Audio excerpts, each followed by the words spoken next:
Hey, what's up YouTube? It's Towey here, bringing you a live dual commentary with Snipedown and myself from the UGC Training Grounds LAN before Iron Games Atlanta. While at a LAN, teams will typically run a series of each game type against each other that will be used for tournament play in order to get the best possible practice heading into that tournament. In this series, Cloud9 and OpTic Halo managed to tie at 5 games apiece, heading into a decisive Game 11 on Lockdown Team Slayer to decide it all. Please like and subscribe, as well as comment below to let me know your thoughts on today's video and what you would like to see in future videos. I hope you enjoy our analysis of the match, and thanks for watching. Let's see what we got here. I want to see what Maniac does at the beginning. We got a full screen over here, so. Yeah, we do. Alright, so it looks like Assault tried to blow Sniper to himself. I'm not too sure if he actually ended up with that. No, he did not. And Maniac's just going to make sure that the other team doesn't get a good push. But now that he's weak, this is a good start for C9 so far. It seems like these players are weak and they're not able to do much of anything with their BR setup. Unfortunately, right there, with how many players that were weak and they were all trapped in library, that would have been a great opportunity. Seems to be really good. The oldest top middle and yeah. Victory's already pushed. All 4 players were trapped in library there, so if C9 just pushed, you know, that split second can mean so much. Yeah, that little bit of hesitation can stop. They could have maybe had 3 or 4 dead or even just been up by a lot more and had full control of the map if they just pushed a split second sooner, because they waited and then they ended up just trading. But it looks like, you know, it's kind of a split on the map. Trying to stay alive. That was a really good play by someone here. I think it's Flamesword. Was able to get Sword. You went up open ramp, killed the guy, and then ended up coming back down, which was really clutch. If he had died over there, he would have given them BR control with Sword. All right, so it looks like this game is going to end up taking a bit of a standoff. I'm going to head over to Ace. He just picked up the sniper rifle here. I don't think I got to him in time before that shot, but he did just pick up a kill on Hysteria. Now we're going to see what he does here. I like these angles. C9 is also very, very good at playing patiently, and they're very, very good at not getting picked off. That's one of the biggest things when you're on the defensive side. That this separates a lot of teams. This is an what interesting C9 play. is doing right now separates a lot of different teams because they're able to sit back and. Yeah, that's a really good angle. All right, guys, we want to see some predictions on who's going to win this series. It is Game 11. The series is tied 5-5. If you want to hashtag UGC Halo and with a hashtag OpTic or C9, we will take a look at those and we'll see kind of what the results are and what people are expecting with this final game. Best predictions do go up on stream. So we're still taking a look at Ace here. I'm surprised. Yeah, it looked like they didn't really know where Ace was at. I think they might have thought that he might have relocated, but they still have control over here. And you know, it's really rough. Whoever has the sniper really is in full control of the game because it's really hard to push when the enemy team has a weapon like that. Someone on C9 there. Yeah. I'm taking a look right now. It seems like they have just Aaron. Ace is the only player here at Snipe. They're going to be able to make a push here. Ooh, nasty shot by Ace right there. That was awesome. That was a very good way to stop that push. Here, why don't you take a look at OpTic? I'm going to take a look at C9 screens, and I'm going to see if C9 can maybe set up some sort of push to break this setup, because right now it just seems like they're playing really passive and just getting picked over and over. They haven't. OpTic's able to make a really good push there. They already have a guy at BR. Ooh, let's try and find this guy at BR. Where's he at? I think it's Maniac in the bottom right. Yeah, it is. Here we go. All right, we're going to see what Maniac does. This is the most important player right now for OpTic. If he can stay alive here, it's going to pin C9 either in library or bottom BR. Now the sniper, which was Ace, is definitely going to be watching. It looked like two just went dead. They're going to be able to make a push here if they play this the right way. You see them pushing top middle right now. Try to switch over here to someone on C9. They're able to push top mid. We got a guy who's already at there. Great flank by Hysteria. Ooh, that was even a good decision on who to shoot there, because he shot the guy instantly who was looking at him instead of shooting the guy who didn't actually have his focus on him. So that was really smart. Those are some little things that you may not pick up on right away. Yeah, absolutely.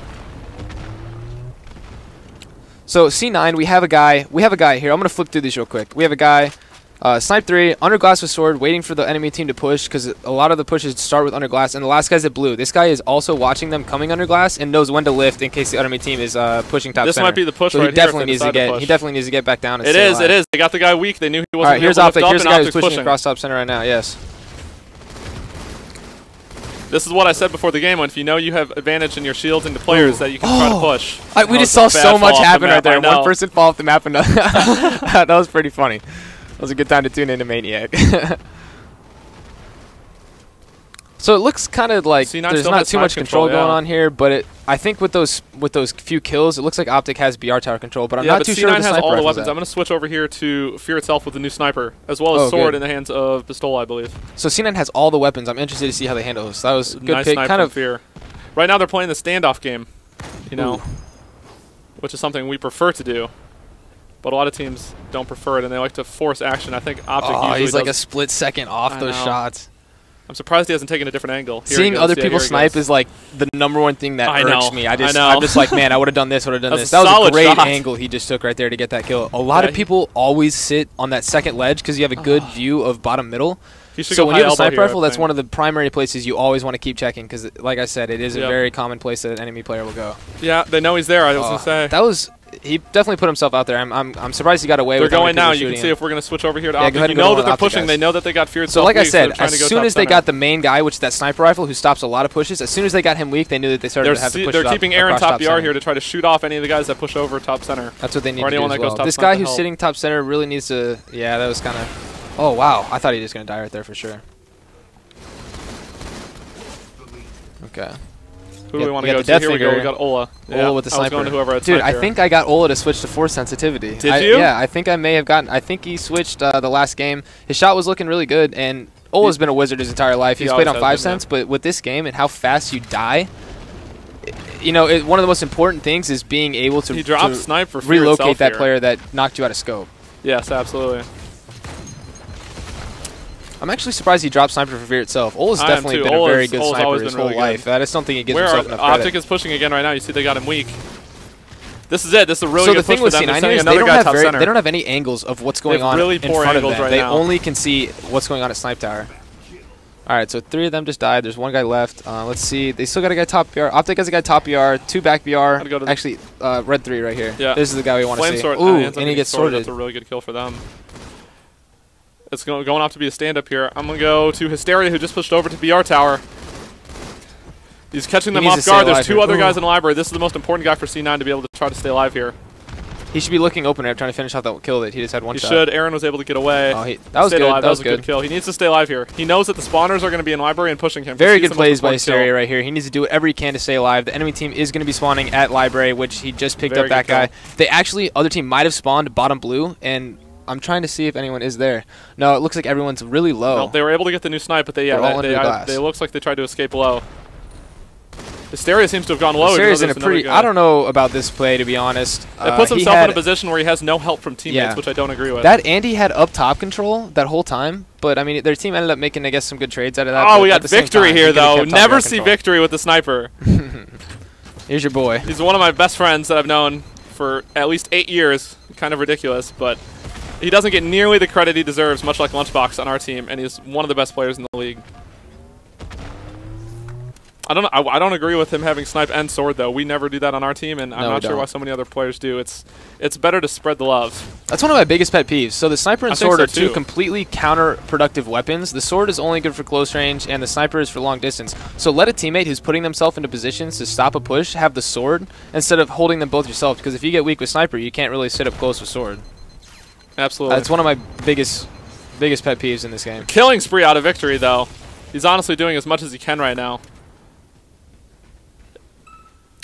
What his job right here is to try to stay alive at snipe and keep snipe control to block spawn so that OpTic, while his teammates are pushing around him, do not spawn there and are not able to push out. Would they want to trap them at blue? I don't agree with that play though. He should have absolutely stayed alive in that situation and waited for help. That was a very really good spawn. play by Ola. Yeah, Ola definitely clutched that up right there. That was ridiculous. We have Ola with the sniper here, trying to keep snipe control.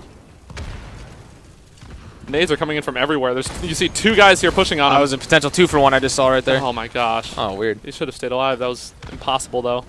So this game time's coming to an end. It actually ended up being a faster paced game than I thought this was going to be. OpTic has the upper hand right now, I would say. Oh, there's one guy just killed 2, but I'm pretty sure that the they had split spawns. I thought they were going to trap C9 are going to get some fortunate spawns here. And they did. They all spawned a BR. If you take a look here, very fortunate. Their entire team spawned BR. So very fortunate spawns there. You can definitely get trapped at blue in certain situations. So one of the OpTic guys has sniper. Let's see if he can make a little bit of a comeback here. Maniac's able to pick off 1 guy. It doesn't have much ammo. That's the only problem.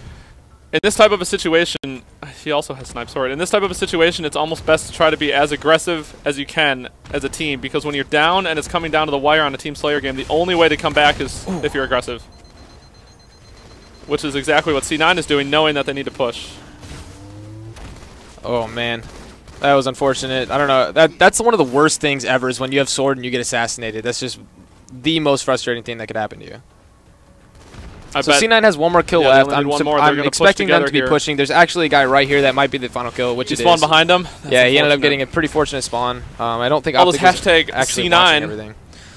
So if you did predict C9, you are the winner. I don't know what you win, but I guess your prediction shows it on top. Go get a lottery ticket. Okay.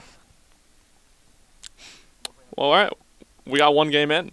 Yeah, We've been trying to get up in the caster's booth a little bit this weekend, and we only were able to come up here for a game or two. But I know it is a little bit better to get an insight for people that are trying to get better at Halo, to learn from Eric especially, talk about, while watching these pro players play, what is important and what you can take away as a viewer and how to improve your gameplay by watching their gameplay, because although it is entertaining, it's also important to learn if you're trying to get better.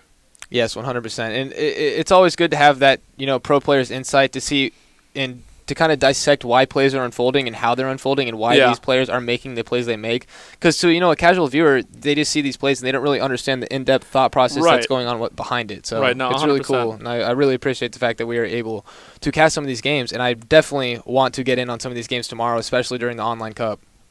Someone said I look like the Suds' foreign third cousin. I'm not sure I agree with that. I guess you're foreign over here. I guess I'm foreign. I don't know. Yeah, but I think after this we're gonna be done commentating, and our team, Evil Geniuses, is actually gonna be playing one of the two teams up there. I think we are gonna be playing C9 since OpTic played us before that. Yep. So I'm not too sure how many games in our next series that we're gonna be playing, but I'm definitely excited to get back on the sticks after the PGL tournament that we ended up winning today.